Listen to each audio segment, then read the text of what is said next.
찬송가 342장으로 찬송하겠습니다. 342장 찬송입니다.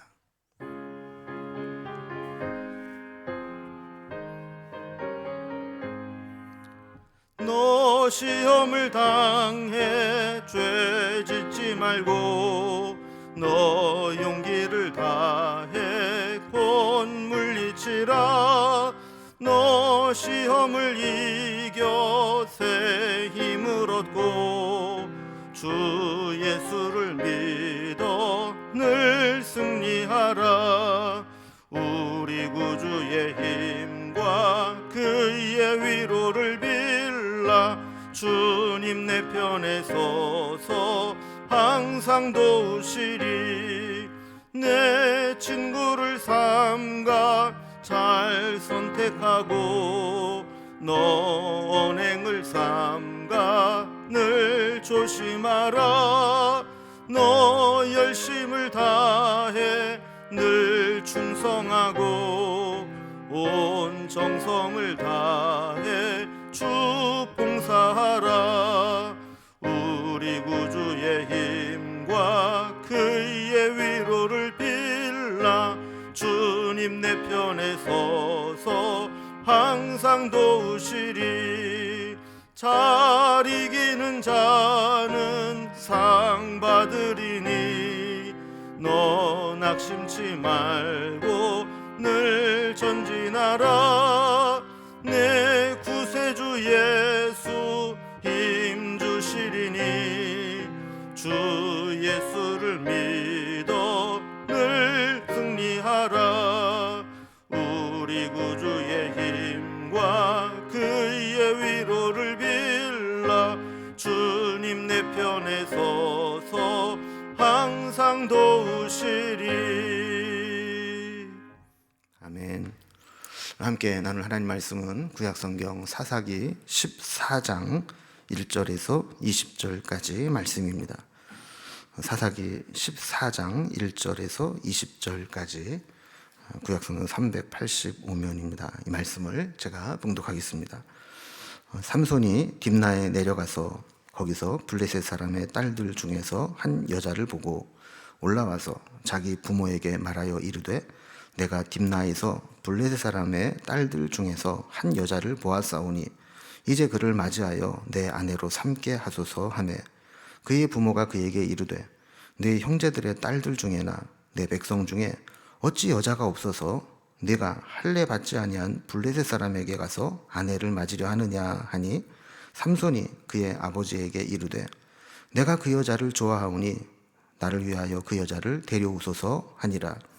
그때의 블레셋 사람이 이스라엘을 다스린 까닭에 삼손이 틈을 타서 블레셋 사람을 치려 함이었으나 그의 부모는 이 일이 여호와께로부터 나온 것인 줄은 알지 못하였더라.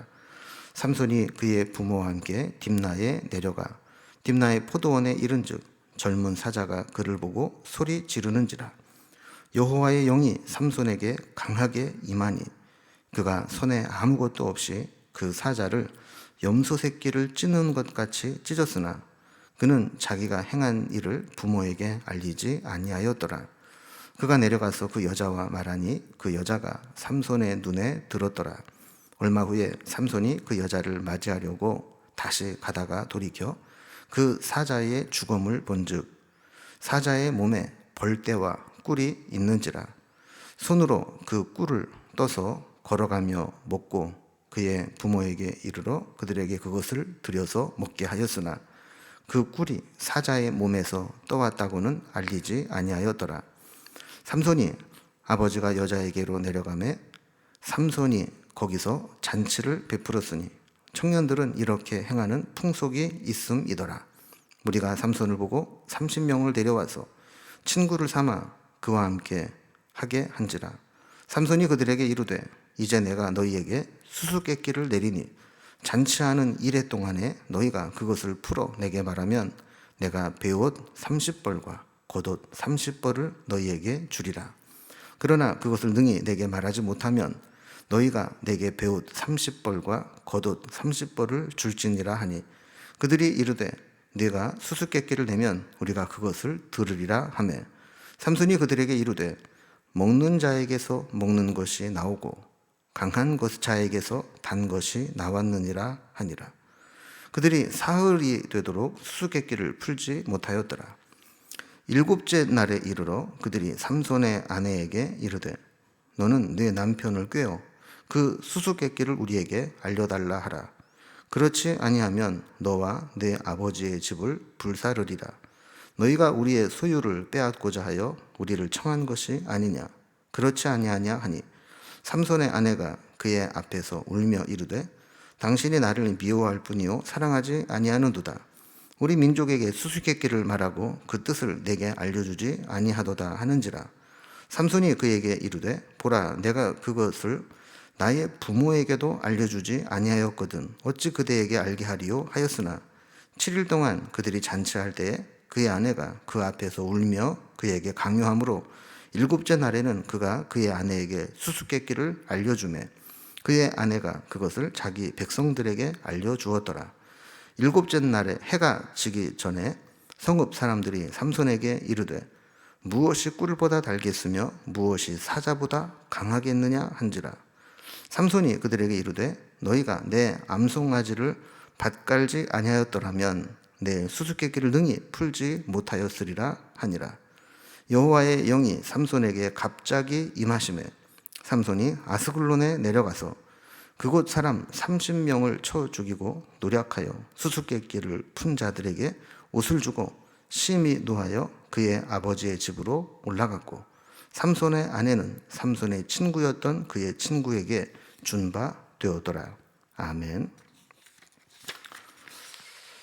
지난 사사기 13장부터 이제 삼손의 이야기가 이제 시작됐는데 삼손의 부모였던 마누아 부부에 대한 이야기가 주로 나왔다면 이제 오늘부터 살펴보게 되는 14장부터는 이제 삼손이 주인공이 되어서 활동했던 내용이 나오게 됩니다. 삼손의 활동 내용은 그의 결혼부터 시작됩니다. 그런데 그의 결혼 내용을 가만히 살펴보면 우리가 이해하기 힘든 부분이 많이 있습니다. 태어나기 전부터 나시린으로 서원되고 사사로 임명된 그가 결혼하겠다고 데리고 온 여자는 이방 여인, 그것도 자기 민족을 압제하는 블레셋 여인과 결혼을 하겠다는 겁니다. 그런데 이런 불신앙과 미성숙함으로 시작된 이방인과의 결혼이 하나님께서 허용하신 것이었고 하나님께서 어떤 계획을 이루기 위한 아이디어였다고 성경이 기록하고 있습니다. 이제 이해하기 힘든 부분이긴 한데 이 과정 속에서 어떻게 하나님의 역사가 나타나고 삼손이 이제 활동을 하는지 이 결혼에 대해서 우리가 오늘 좀 자세하게 좀 살펴보도록 하겠습니다. 오늘 이 삼손의 결혼 내용을 이렇게 보면 먼저 1절에서 4절까지는 딥나 여인과 결혼을 허락해 달라고 아버지에게 이야기하는 삼손의 모습이 나옵니다. 그리고 두 번째 5절부터 9절까지는 결혼 준비를 하면서 딥나에 왔다 갔다 하다가 사자를 맨손으로 죽이는 삼손의 모습이 나오게 됩니다. 그리고 10절부터 마지막 20절까지는 결혼 잔치를 벌이게 되는데 그 과정에서 수수께끼를 내게 되고 수수께끼로 인해서 또는 사건이 일어나게 되는 내용이 기록되어 있죠. 이제 단락별로 한번 살펴보겠습니다. 먼저 첫 번째 이제 주제는 딥나 여인과 결혼을 허락해 달라는 삼손의 모습입니다. 1절과 2절의 말씀을 보면 삼손이 딥나에 내려가서 거기서 블레셋 사람의 딸들 중에서 한 여자를 보고 올라와서 자기 부모에게 그를 아내로 삼게 해달라고 조르는 것을 보게 됩니다. 지도를 보면 이 딥나라고 하는 곳의 위치는 원래 이제 단지파가 기업으로 받은 땅이었던 성읍인데 당시에는 블레셋에게 빼앗겨서 블레셋 사람들의 땅이 되었던 것 같습니다. 삼손이 이제 장성해서 딥나에 내려갔을 때 거기에 이제 거주하고 있었던 블레셋 여인 중에 한 명을 보고 그 여인과 결혼을 하겠다고 부모님께 허락을 받으러 온 것입니다. 3절에 보면 이제 부모는 당연히 반대를 하겠죠. 당시에 이제 자식이 없으면 다른 여러 명의 아내를 통해서라도 자식을 번성하도록 자녀를 낳았던 것이 통용되던 시기에도 이 마노아 부부는 그런 인간적인 편법을 쓰지 않고 하나님께서 주시기를 기다리고 있었던 경건한 부부입니다. 또한 그는 지난 13장에서 우리가 살펴본 것과 같이 여호와의 사자를 통해서 분명히 하나님의 음성을 들었고 또 제사를 드리면서 불꽃 가운데 역사하신 하나님을 만났던 사람이기 때문에 이방 여인과 결혼을 허락할 수는 없었던 것이죠. 자, 그러나 이제 삼손이 막무가내입니다. 3절 말씀을 보면 그의 부모가 그에게 이르되 내 형제들의 딸들 중에나 내 백성 중에 어찌 여자가 없어서 네가 할례 받지 아니한 블레셋 사람에게 가서 아내를 맞으려 하느냐 하니 삼손이 그의 아버지에게 이르되 내가 그 여자를 좋아하오니 나를 위하여 그 여자를 데려오소서 하니라 그랬습니다. 그러니까 우리 할례 받은 자도 아니고 이방 여인 블레셋 사람을 어떻게 아내로 맞으려고 하느냐. 그러니까 이 삼손은 내가 좋다는데 왜 반대를 하느냐. 막무가내로 우기게 되니까 사실 이제 부모의 입장에서는 질 수밖에 없는 거죠. 그래서 결국 결혼을 허락하게 되었고 결혼을 준비하기 위해서 고향인 삼손의 고향인 소라에서 블레셋 지경에 있는 딥나까지 여러 차례 왔다 갔다 하면서 이제 결혼을 준비하게 되죠. 이 결혼은 사실 여러 가지로 바람직한 결혼이 못 됩니다. 여인이 이방 여인인 것도 그렇고 또 부모님 말씀에 불순종하고 끝까지 고집을 피워서 결혼을 하는 것도 그렇고 이게 뭐 아무리 좋게 봐주려고 해도 이 삼손의 결혼은 잘한 결혼이 아닙니다. 그런데 성경은 이 결혼에 대해서 매우 독특한 평가를 내립니다. 4절을 보면 그때에 블레셋 사람이 이스라엘을 다스린 까닭에 삼손이 틈을 타서 블레셋 사람을 치려 함이었으나 그의 부모는 이 일이 여호와께로부터 나온 것인 줄을 알지 못하였더라 그랬습니다. 그러면 이게 무슨 뜻입니까? 지금 삼손이 이 여인과 결혼을 하려고 하는 것은 블레셋 사람이 이스라엘을 좀 다스리고 있는데 그 결혼을 틈을 타서 결혼을 빌미로 해서 블레셋 사람을 치려고 함이었다라는 거예요. 그러니까 삼손이 이방인이었던 블레셋 여인과 결혼을 하려고 했던 이유가 뭐 그 여인이 아주 아름답고 미모가 출중하고 막 눈이 뒤집혀서 신앙도 팔아먹고 이방 여인과 결혼하겠다 이런 것이 아니라는 거예요. 그러니까 이 결혼은 호랑이를 잡기 위해서 호랑이 굴로 들어가기 위한 방법이었다라는 겁니다. 그러면서 이 일이 여호와께로부터 나온 것이었는데 그 부모는 그것을 알지 못했었다라고 이야기를 합니다. 그러니까 우리가 어제도 살펴본 말씀과 같이 삼손이 이제 태어나면서부터 여호와의 영이 그를 움직이기 시작했다. 그러니까 성령께서 그를 주관하시고 성령께서 그의 삶에 개입하시는데 이렇게 이 딥나의 블레셋 여인과 결혼을 하게 하는 것도 하나님이 그렇게 섭리하시고 계획하신 것이었다라고 성경이 평가를 내리고 있는 겁니다. 그러니까 결과론적으로 하나님이 큰 그림 속에서 그렇게 허용하시고 이끌어 가신 것인지 아니면 삼손이 이방 여인에게 눈이 뒤집혔을 때 그것을 하나님이 블레셋을 치려고 하는 계획으로 합력하여 선을 이루시는 것인지 오늘 본문만 봐서는 분명히 나와 있지 않습니다. 그러나 한 가지 분명한 것은 이 일을 통해서 하나님은 블레셋을 응징하려고 하는 그 뜻을 하나님이 계획하셨다라는 겁니다. 삼손의 경우에는 사사기에 나오는 일반적인 사이클에 고리가 하나 빠져 있는 것을 보게 됩니다. 보통은 죄를 짓고 고통을 당하고 부르짖어 기도하고 또 사사를 통해 구원하시고 평안을 되찾다가 다시 평안해지면 죄를 짓고 또 이방인의 고통을 당하고 부르짖고 사사를 하고 이런 이제 사이클이 있는데 이 사이클에 한 가지 빠진 고리가 있습니다. 자, 블레셋에게서 40년 동안이나 압제를 받아서 고통을 당하면서도 그들은 하나님께 부르짖어 구원을 요청하지 못했습니다. 그럼 말이 그렇지. 40년 동안 다 약탈을 당하고 압제를 당하는데도 그들이 하나님께 기도하고 부르짖어 구원을 요청할 만한 믿음도 없었다는 거예요. 이스라엘은 아주 심각하게 영적으로 침체에 빠지게 되었고 사실 삼손을 제외하면 이 블레셋과 맞서서 싸울 사람도 없었던 겁니다. 우리가 지금까지 살펴본 입다라든가 또 기드온이라든가 이런 사람은 그래도 전쟁을 하겠다 그러면 군사로 모집하면 군사도 나오고 사람을 이제 모을 수도 있었는데 지금 이 상황은 그런 상황도 못 된다는 거예요. 그래서 하나님이 사용하신 방법은 이 삼손같이 아주 센 놈을 하나 준비시켜서 혼자서 각개전투로 이 블레셋을 공격하게 하려고 했던 것이죠. 그래서 삼손에게 정말 보통 사람은 가질 수 없는 어마어마한 힘을 주셨다라는 것을 알게 됩니다. 자, 결국 그런 결혼을 이제 하게 허락을 받게 되고 결혼을 준비하면서 이제 딥나를 왔다 갔다 하게 됩니다.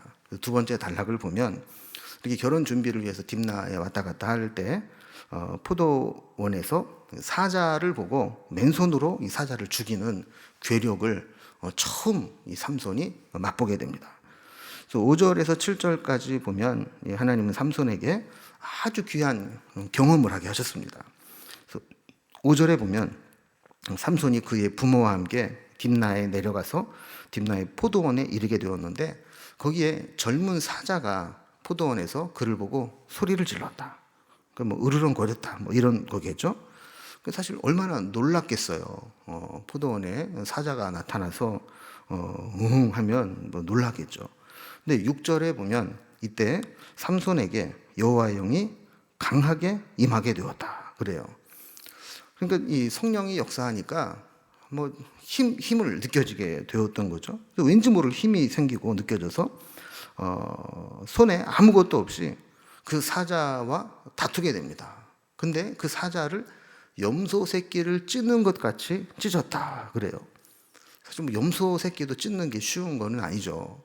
그런데 어쨌든 그 사자를 사자같이 아니고 염소 새끼 찢는 것처럼 찢었다. 그래요. 그 전쟁의 승패, 싸움의 승패라고 하는 것이 사람의 힘이나 숫자에 있는 것이 아니라 하나님의 영이 함께 하느냐에 달려 있다라고 하는 것을 이 삼손은 이 사자와의 싸움에서 체험을 하게 된 겁니다. 그래서 6절 뒷부분에 보면 그는 자기가 행한 일을 부모에게 알리지 아니하였더라 그랬습니다. 자, 그러니까 아마도 이때 현장에 부모가 없었던 것 같아요. 이 삼손이 자기에게 엄청난 괴력이 있다는 것을 그는 하나님과 자신만의 어떤 비밀로 간직하게 되는 순간이죠. 8절에 보면 이제 결혼 준비를 위해서 딥나를 오가다가 예전에 자기가 맨손으로 이제 사자를 찢어 죽었던 기억이 나서 그때 그 포도원을 다시 들어가 보게 됩니다.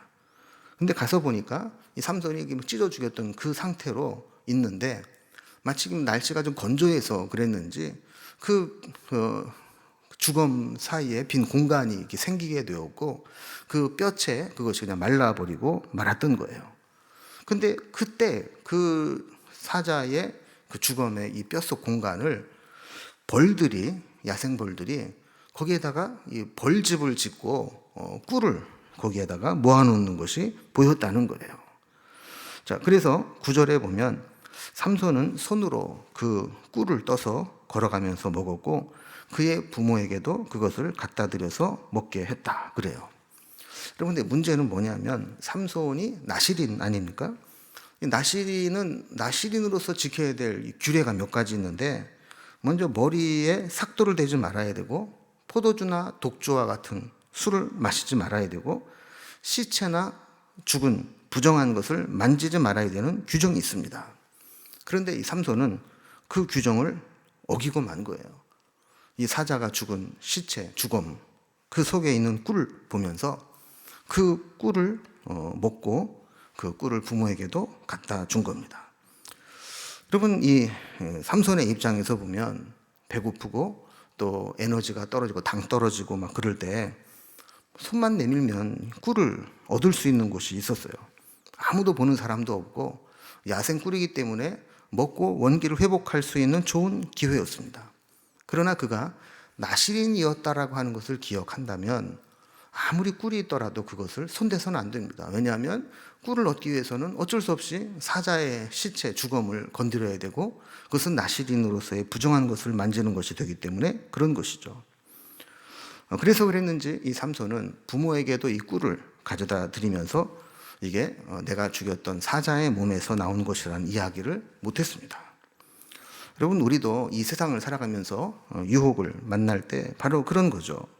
우리가 성도로서 거룩하게 살아가야 되는 것을 다 압니다. 그러나 이 세상은 우리가 유혹받기에 너무 좋은 곳입니다. 조금만 생각을 바꾸면 죄짓기가 쉬운 곳이 이 세상입니다. 우리가 거룩하게 살려고 할 때는 참 결단을 해야 되고 어렵게 살아가야 되지만, 세상 풍조를 따라가고 죄 지으려고 하면 그냥 너무나 쉽고 수월하게 살아갈 수 있는 곳이 세상입니다. 삼손처럼 성령이 강하게 임재하시는 것을 경험해도, 또 오랫동안 신앙생활을 해왔다 해도, 때로는 우리가 여러 가지 훈련을 받고 성경 공부를 하고 제자 훈련을 받았다고 해도 우리는 한순간에 유혹에 넘어갈 수밖에 없고, 또 한순간에 넘어질 수밖에 없는 연약한 존재임을 알아야 됩니다. 삼손 역시 이렇게 하나님의 영이 임하고 사자를 죽이는 괴력을 성령의 은사로 받았지만, 시간이 지나고 나서 한순간 방심하니까 본인의 신분을 잊어버리고 나시린으로서의 지켜야 될 사명을 잊게 되는 것을 보게 되는 것이죠. 자, 그다음에 세 번째 단락으로 보면 이제 드디어 삼손이 결혼식을 하게 됩니다. 그 풍습에 따라서 결혼식을 진행을 하는데, 이때 한 가지 사건이 벌어지게 되죠. 어떤 사건이 벌어지는지 살펴봅니다. 자, 드디어 이제 결혼식이 진행이 됩니다. 10절에 보면 삼손의 아버지가 여자에게로 내려가매 삼손이 거기서 잔치를 베풀었다 그랬습니다. 당시 이제 결혼의 풍속을 보면 처가에 가서 결혼식을 하고 신부를 데려오는 것 같습니다. 그래서 삼손과 삼손의 아버지가 블레셋 땅으로 가서 잔치를 한 거예요. 결혼식 잔치를. 결혼식에는 이제 신랑 신부 친구들이 들러리를 서서 함께 즐기는 풍속이 있는데, 삼손은 이스라엘에 단집하고 아내는 딥나 여인이었기 때문에 사실 삼손이 들러리를 데리고 갈 수가 없었던 것 같습니다. 그래서 11절에 보면 블레셋 사람들이 청년 30명을 데리고 와서 들러리를 서주면서 분위기를 띄우고 잔치를 즐겁게 했습니다. 블레셋 사람들이 이제 이스라엘 사람들과 결혼을 하면서 이제 우리와 블레셋은 하나다, 뭐 이런 생각을 했던 것 같아요. 근데 결혼식이 막 흥이 막 돋게 되고 오르게 되었을 때 삼손이 또 분위기를 또 띄우려고 했는지 수수께끼를 하나 냅니다. 오늘로 말하면 행운권 추첨 뭐 이런 것과 비슷한 건데, 12절에 보면 삼손이 수수께끼를 내면서 조건을 내겁니다. 이 결혼식 잔치를 일주일 동안 하는데, 이 7일 동안에 내가 내는 수수께끼를 맞추면 내가 베옷 30벌과 겉옷 30벌을 주겠다. 그러나 7일 동안도 그 수수께끼를 맞추지 못하면 너희들이 베옷 70벌과 겉옷 30벌을 내놔라 하는 겁니다. 13절 뒷부분에 보면 이 친구들이 그래, 그러면 수수께끼를 내봐라 하고 듣겠다 그러는 겁니다. 그들 생각에 설마 우리가 30명이 머리를 맞대면 뭐 그까지 수수께끼 하나 우리가 못 풀냐 했던 것 같아요. 근데 이 삼손이 낸 수수께끼가 참 맹랑합니다. 문제가 뭡니까? 14절에 문제가 나오는데, 먹는 자에게서 먹는 것이 나오고 강한 자에게서 단 것이 나오는 것이 무엇이냐 하는 거였어요. 여러분, 블레셋 사람들이 이 문제의 정답을 알아맞힐 수 있을까요? 절대로 못 알아맞추는 거죠. 왜냐하면 그 누구도 이 문제를 풀 수가 없습니다. 그것은 삼손만 경험하고 삼손만 알고 있는 문제입니다. 보통 문제라고 하는 것은 누구나 공감할 수 있고 동의될 수 있는 문제를 내야 되는데, 이건 삼손만 경험한 거예요. 그러니까 먹는 자에게서 먹는 것이 나왔다, 강한 자에게서 단 것이 나왔다. 여러분, 이게 뭡니까? 아까 결혼식을 준비하면서 포도원에서 사자를 죽이고 죽은 사자의 주검 속에 벌집을 만들고 꿀통을 만들어서 거기에서 꿀을 먹은 거, 그거를 얘기하는 거 아니겠어요? 근데 이 다른 사람은, 그 장면을 보지 못했던 사람은 죽었다 깨나도 그걸 생각도 못하는 문제인 거죠. 근데 이 블레셋 사람들은 자기네 힘으로 문제를 풀 수 없을 때 세상적인 방법으로 그 문제를 풀어나갑니다. 15절에 보면 도저히 풀 수 없다라고 생각을 했던 이 블레셋 사람들은 신부를 찾아가서 협박을 합니다. 내 남편에게 그 수수께끼를 알아서 우리에게 알려달라. 그렇지 않으면 너와 내 아버지의 집을 불살라 버릴 것이다. 이렇게 협박을 하는 거예요. 다음 시간에도 보면 이 작전이 이제 맞아 떨어지게 됩니다. 그래서 16절에 보면 이 삼손의 아내는 삼손 앞에서 울면서 애원합니다. 어떻게 이런 문제를 내서 나와 우리 집을 곤경에 처하게 했느냐. 결국 당신이 나를 사랑하는 게 아니다. 나를 미워하니까 이러는 거지. 나를 진짜 사랑한다면 어떻게 이럴 수 있느냐. 그러면서 그 문제를 좀 알려달라. 답을 알려달라 하는데 이 삼손이 마음이 흔들립니다.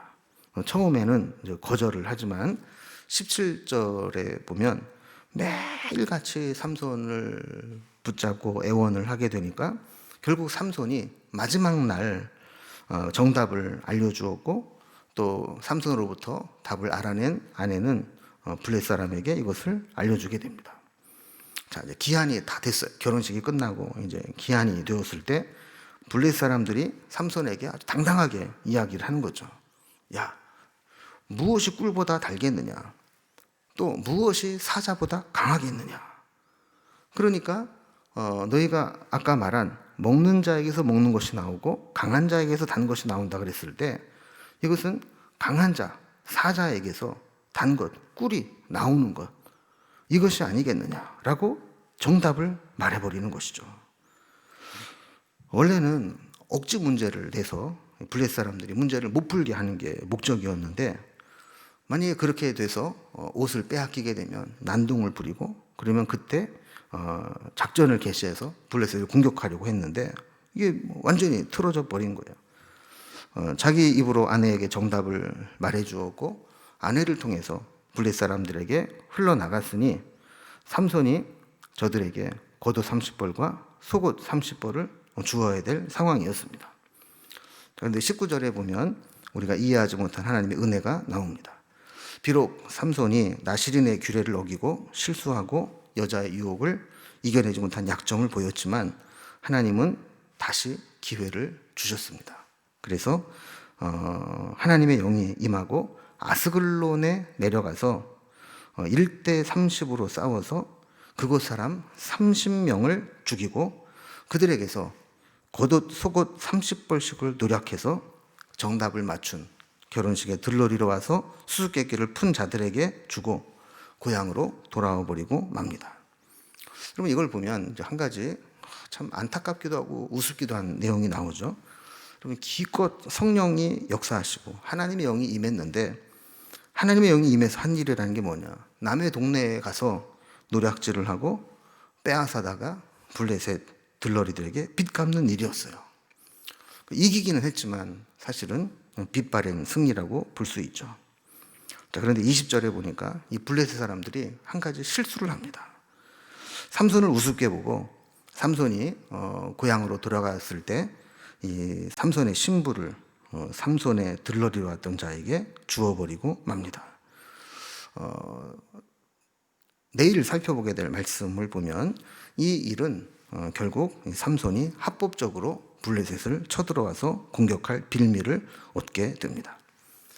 여러분 때로는 세상에 속한 자가 이기는 것처럼 보이고 또 세상적인 방법으로 승리하는 것처럼 보일지 모르지만 하나님은 악한 자를 형통하게 하시고 교만하게 하신 후에 거기에서 떨어져서 큰 낭패를 보게 하시는 분입니다.